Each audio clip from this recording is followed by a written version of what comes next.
I want to look at 4 passages of scripture this morning. Psalms 14 and 1, Luke 24 and verse 25, Luke 12 and verse 20, and then 1 Corinthians chapter 4 verse 10. In Psalms 14,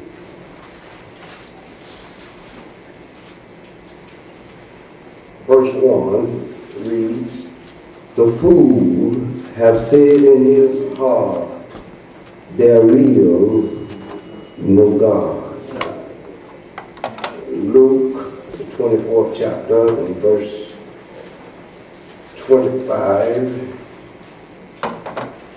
Then he said unto them, O fools, and slow of heart to believe all that the prophets have spoken. Luke 12 and verse 20 reads as follows. But God said unto him, Thou fool, this night thy soul shall be required of thee. Then whose shall those things be which thou hast provided? And in 1 Corinthians, the 4th chapter, and verse 10, it says, We are fools for Christ's sake, but ye are wise in Christ. We are weak, but ye are strong. Ye are honorable, but we are despised. We are fools for Christ's sake. I want to ask the question this morning, what kind of fool am I? What kind of fool am I? In the dictionary defines a fool as a person who is without intelligence and who acts in an unreasonable and irrational way. Although many of us will not admit it, most of us, from time to time, do some things that show very little reason and intelligence. This leads me, my brothers and sisters, to suggest that just about all of us, in any given set of circumstances, all of us are capable of being a fool. All of us. Really no exception to the rule. There used to be a song out, some of y'all might remember, that said everybody plays a fool sometime. That brings us to the conclusion that there's no question of whether or not we are all fools, but that's no debate. It seems to be an established fact that we all are capable of being a fool sometime. Yes, sir. But the real question is, what kind of fool am I? Just because someone called you a fool, that doesn't necessarily make you bad. That's right. It just depends on what kind of fool they're calling you. In our text, the first 3 fools are distasteful and dishonorable fools. It speaks of the unbelieving fool, the slow believing fool, the money trusting fool. But now in Corinthians, the last verse speaks a Christian or food for Jesus. That's right. Now, I don't know about y'all, but there can be no greater compliment given to anyone that any person be referred to as a food for Christ. So then it's no question of whether or not I'm a fool or not. The real question is, what kind of food am I? Let's, for just a little while, take a closer look at the different kinds of food according to the Bible. First of all, there's the unbelieving food. Psalm 14:1 said, "A fool hath said in his heart, there is no God." Oh, what a pity. What a fool. What a tragedy. Whenever a person looks at the evidence of a supreme being and says in his heart there is no God, he can't be nothing but a fool.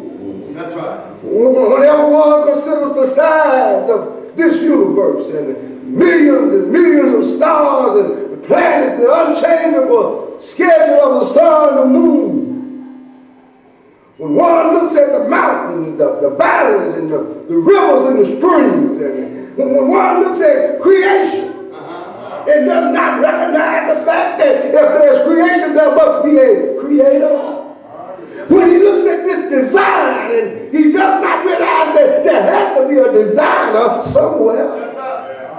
When he looks at this world as one great big painting, he has to realize there has to be an artist somewhere. When one does not realize that someone is responsible for all of this other than man. You see, because of God, whether you know it or not, because of God, and I thank God for his presence. That's right. I thank God for his power. Because of God, peaches are sweet. Because of God, lemons are sour. Because of God, there's the vitamins in vegetables. Because of God, there's protein in meat. Because of God, there's calcium in milk. Because of God, a black cow can eat green grass. Give white milk, churn yellow butter. Because of God. Just because of God, rain falls in drops. Snow inflates. And any person that looks at all of this and does not recognize the fact that there is a God, he can't be nothing but a fool. He's acting with little reason and no intelligence. The fool have said in his heart, there is no God. What a pity. Whenever a doctor looks at the human body and how God has made it such a complex piece of machinery, how God has given us lungs to breathe, eyes to see, a nose to smell, ears to hear, the feet to walk, and a mouth to talk, a tongue to taste. Any doctor that says in his heart there's no God can't be nothing but a fool. Whenever a psychologist lurks into the mind and recognizes that the mind is a complex, it's a control center of all human action. How is one of the smallest elements in the human body, yet it controls everything the body does. Yes, when he asserts that there is no God, he can't be nothing but a fool. That's right. Matter of fact, they can do a lot of things with the body, but they can't give it life. That's right. I know man has come a long way. Go ahead, God, give me heart trouble, but I learned how to transplant, I learned how to bypass it. But I tell you, when the bottom line comes down, when it stops beating, man is at all with himself. That's right. But I got to agree, somebody has to be responsible for these wondrous works.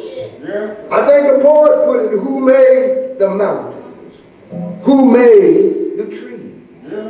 Who made the rivers to flow into the sea? Who hung the moon in the starry sky? Somebody bigger than you and I. And he went on to say, who makes the flowers to bloom in the spring? Who writes the song for the robin to sing? And who sends the rain when the earth is dry? Somebody bigger than you and I. Another poet expressed his belief in God by saying, over my head, I hear music in the air. There must be a God somewhere. The fool, the unbelieving fool, have said in his heart, there is no God. Then there's the slow believing fool. In our text, it is after resurrection moment. The text picks up two men walking down the Emmaus Road, discussing the things that had happened on Friday. Not long after that, they were joined by a stranger. Yes, the text says, when he interrupted their conversation, he said, ye fools, slow of heart to believe all that the prophets have spoken. Yes, Jesus made this statement to two men on the Emmaus Road. It was the first Easter Sunday that Jesus had got up from the dead. Yes, sir. These men were walking and talking, and Jesus joined them. They didn't really recognize who he was. So they began to tell him how their Savior had been crucified. How they had expected him to subdue his enemies and reign forever. How he was now dead and buried, and how all of their hopes were lost. Jesus at this point reprimanded them by calling them fools. Slow to believe all that the prophets have spoken. Jesus said to them in essence, you fools, don't you know that the crucifixion was just prophecy being fulfilled? Don't you know that he had to be wounded for our transgressions? Don't you know that it was by his stripes that ye are healed? What do you mean your Savior is dead? Don't you know can't no grave hold his body down? Did you hear him say, destroy this temple, and in 3 days I rise it up? Jesus called these men fools because they were slow to believe. Now let me talk to you for a minute. There are many so-called Christians that fall in the same category. Slow to believe all that the prophets, all that the word of God says. We slow to believe that whatsoever man soweth, that shall he also reap. Really, I know we slow to believe it because we sow too many bad seeds. Yeah, if you really believed it, you wouldn't lie on your neighbor. If you really believe it, you wouldn't sow that bad seed because you know that one day is coming up again. We're slow to believe that the wages of sin is death, but the gift of God is eternal life. We're slow to believe that you can't be God-given, no matter how you try. We're slow to believe that if you bring all your tithes into the storehouse that there may be meat in my house. God said, prove me, and if I will not open the windows of heaven and pour you out a blessing that you won't have room to receive. We're slow to believe that trusting God is obeying God. We're slow to believe that none but the pure in heart shall see God. We're slow to believe that all that the prophets have written. But I'm getting ready to get on out of here. He talked about another kind of a fool. He talked about a money trusted fool. There's a lot of folk that believe that the power of money is the only power at all. But I drop by to tell you today, there are some things that your money cannot buy. Look at the great millionaires. They have died and left it all. I don't know about y'all, but when you leave here, ain't no U-Haul gonna be hooked behind the hearse. Money trusting fools. The Bible says that there was a rich fool that he had a good harvest one year and looked out at what he had and he didn't have enough room to store it. And I heard him say, what I'm going to do, I'm going to tear down my old barn and I'm going to build up a new barn and I'm going to say to my soul, soul, take it easy.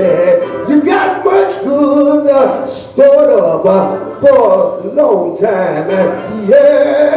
But Jesus told us that same night, while this rich fool was reclining in his easy chair, God knocked on his door and told him, thou fool, this night thy soul shall be required of thee. I like to pause for a minute. That's going to show us I don't care what you have. Sooner or later, it's going to leave you or you going to leave it. Don't trust in your money.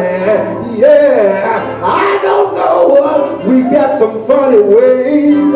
We funny about everything. Ain't God all right? Number two right there. Ain't he all right? Ain't he all right? We put our trust in everything but God. We got funny ways. We got carpet.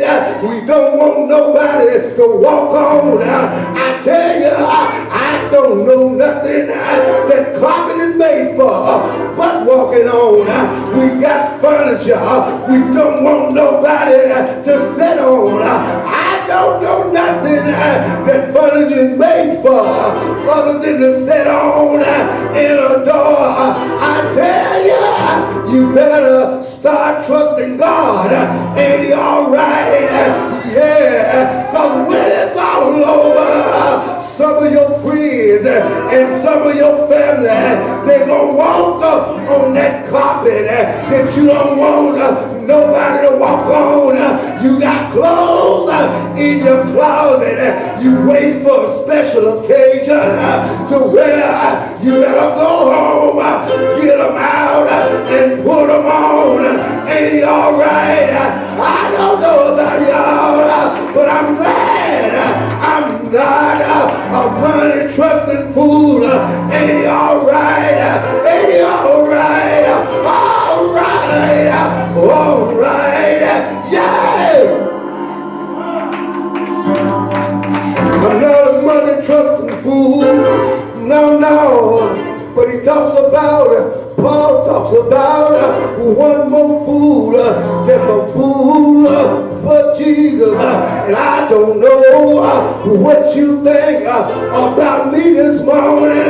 How I holler, how I get excited about the gospel of Jesus Christ. All I want you to know, I don't mind being called a fool for God. Ain't he all right? I'm a fool for Jesus. I'm a fool because I believe him. I believe what he said.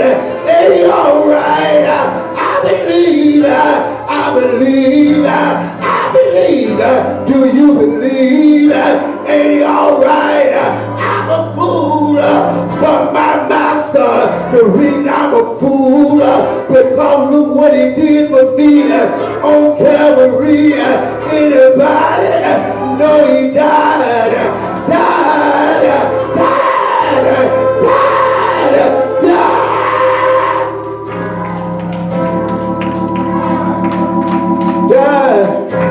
You know he died.